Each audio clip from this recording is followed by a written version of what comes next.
My name is Pam. I'm an alcoholic.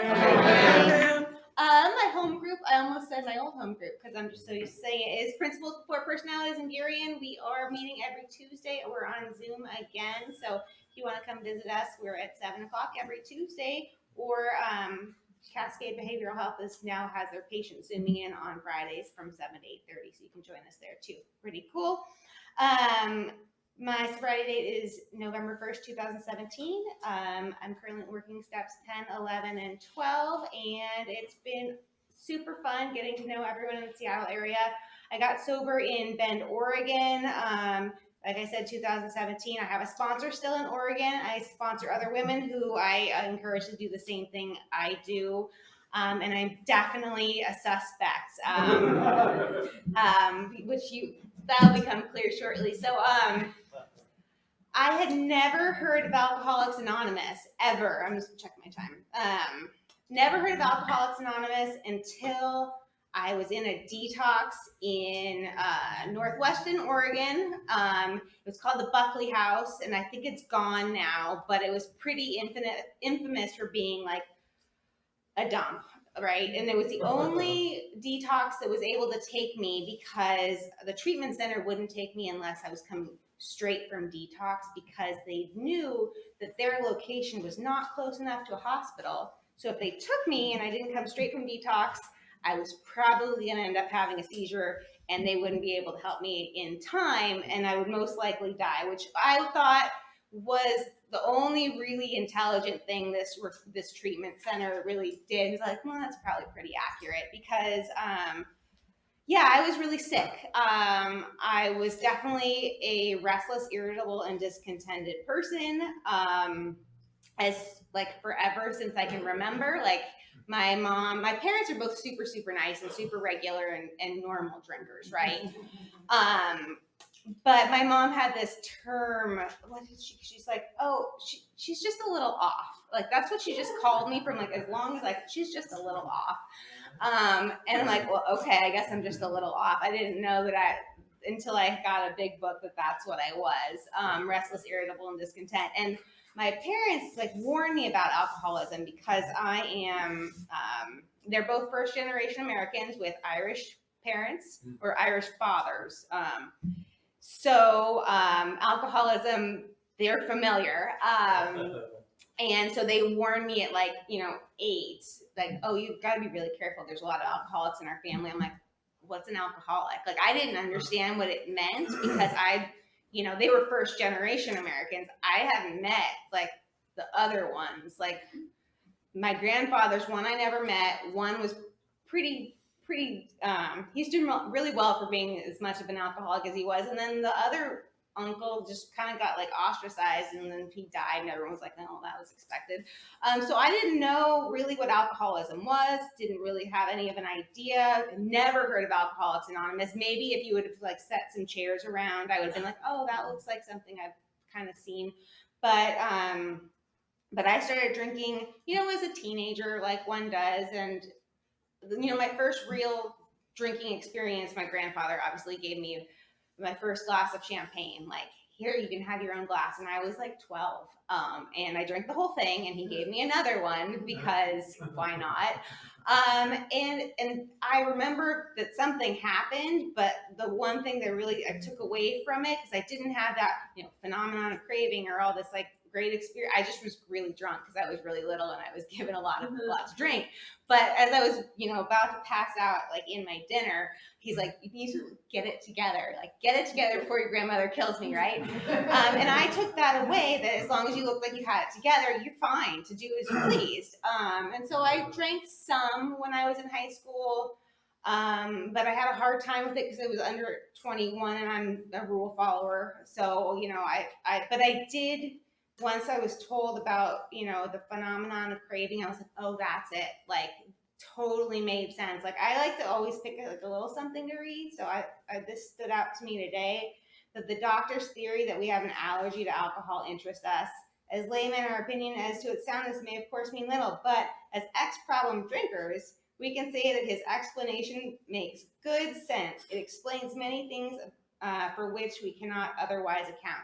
And that's why when I was in high school and I went to the party, I could either be the designated driver and not drink at all, or I was throwing up everywhere. I didn't have that in between that other people talk about or that I've heard about. I don't know. Not around here. We don't do that. But the first time, I ended up in the hospital because of my just poor life choices. I was 19, and my roommates in college got really scared. They're like, she seems really sick, and we don't know what to do. And that was like my one, first real intervention, I guess you could call it, because they were afraid. They were afraid that I was really sick. I started to look really sick, and I ended up in the hospital, and I talked my way out of the ER really, really fast because I could feel like that, you're not going to go anywhere. They're onto you. You're nuts. They're super onto you. But, I learned that lesson to act as normal as possible. You get to go on your merry way, blah, blah, blah. Things got worse after I turned 21 because all of a sudden that thing that was actually my solution to everything, like it fixed everything, was available. And so I was hiding vodka in my closet at 21 from absolutely nobody else, but what? Just in case, right? But I wanted to drink like people on TV, so I would drink between like 5 and 8, like a regular person in public, and then I would go home and I would drink that bottle of vodka I hid in my closet like I wanted to drink it. I didn't want to drink that way. I just needed to drink that way. I was unfortunately not a fun drinker. Like I didn't have any fun. Like I was just there to get the stuff in my head to like get a little quieter because I was just such a high stress person. And I was always doing something wrong. Like, Pam, you're an idiot. Pam, you did this wrong. Pam, you did that wrong. Pam, why do you have to have more than 3 drinks? Like 3 is plenty. More than 3 is just more. And I would tell myself that during the week. And then on the weekend, I'd be like, well, just one more. Just one more, maybe a couple more. It's fine. It's fine. I'm not falling down yet. I learned how to control my drinking in college. I stopped throwing up all the time. But I didn't do it I wasn't having like a blast. I was just trying to chill out on the inside.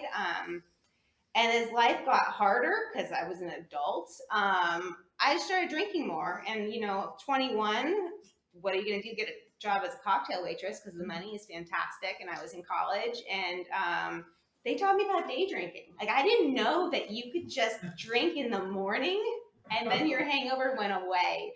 And as soon as I learned that, I was an all-day, everyday drinker. So from 21 on, I would drink a shot of vodka first thing in the morning. And when I mean a shot, it was more like a juice glass. Like a couple of gulps worth of vodka. And I don't know if there's any warm vodka drinkers around here, but why would you get it cold? It just hurts your teeth. I mean, there's no point. So that's the way I drank until I started getting sicker and sicker, and it was obvious that I looked sick. But bad things, like I started ending up in the ICU a lot. Then they would say, oh, we're just going to admit you and keep you for a while. And we're going to run some tests. And I just kept getting new doctors because I didn't like what the one I had before said. Until, I was like 28. And this very sweet lady, she's like, if you don't stop doing what you're doing, you're going to die. I'm like, so?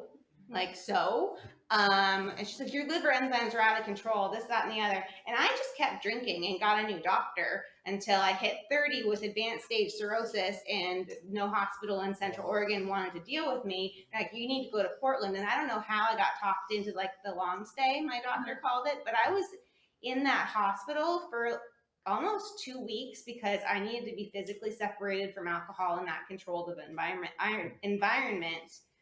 But as soon as I was healthy enough to go to the outpatient treatment across the street, like when they would ship me back across to the hospital to do a liver scan, I would go to the liquor store in between so I could drink booze in the bathroom of the outpatient treatment facility.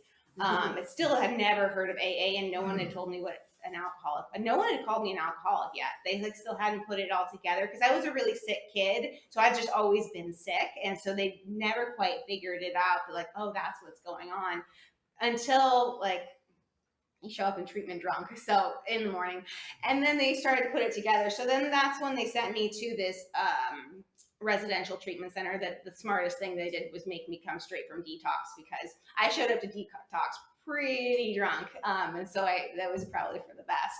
But I was there for 7 months, and that was the first time I ever went to an AA meeting. And I had absolutely no idea what you guys were talking about. Because I went to they took us to these women's meetings where they didn't really explain what was in the book. They just tried to scare you sober. And so I would just leave really freaked out because I'm like, well, my life doesn't look like that. And the detox tried to qualify me by how many DUIs I had. And I'm like, also no. So I didn't get it until I got out of 7 months in treatment. The exact same person as the one that went in.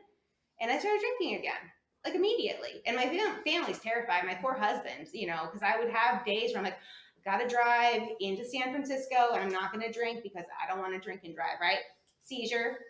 And I wake up 2 days later and he's like, had to give me CPR, call the paramedics. He's got, all kinds of stress. And so he's terrified. And he knew one guy in AA and like, can you just do something with her? And he just dropped me in like the front row of a really, really great meeting where they talked about the literature.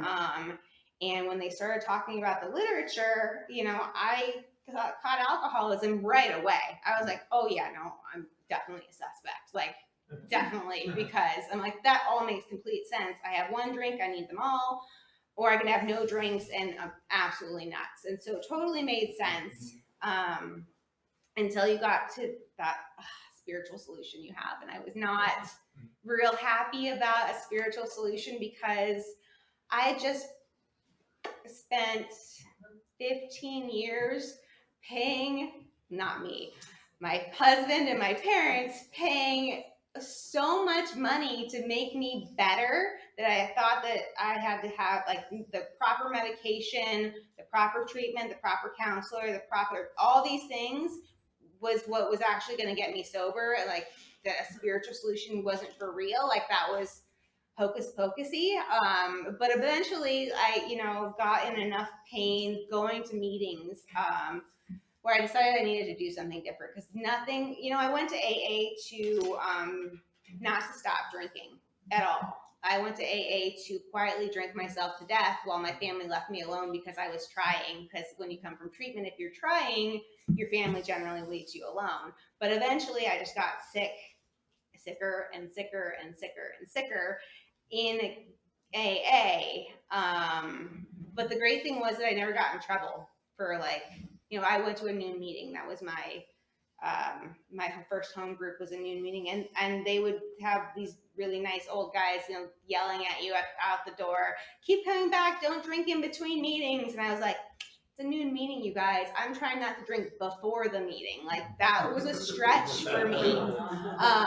You really, really, and I was the coffee maker for a while. So, but eventually I got just desperate enough to mutter something to someone like, hey, can you, I don't even know what I said. She's like, just be at this coffee shop at this time. And I showed up and I read this book together. And we did absolutely everything that it says in it. And we talk every week. She's still in Oregon. I talk to her on Saturday mornings. So I talked to her this morning and she's like, hey, so how are your steps 10, 11, and 12 going? And I go, I'm doing this, doing that, the other. She's like, well, you could do that better. I'm like, you're probably right. How are your sponsees? Fine. How's your home group? This, that, and the other. Okay, great. Anything else coming up? Fears, resentments, blah, blah, blah. I'm like, yes. Talk about it for I get about 2 minutes of complaint time, and then talk to you next week unless your house is on.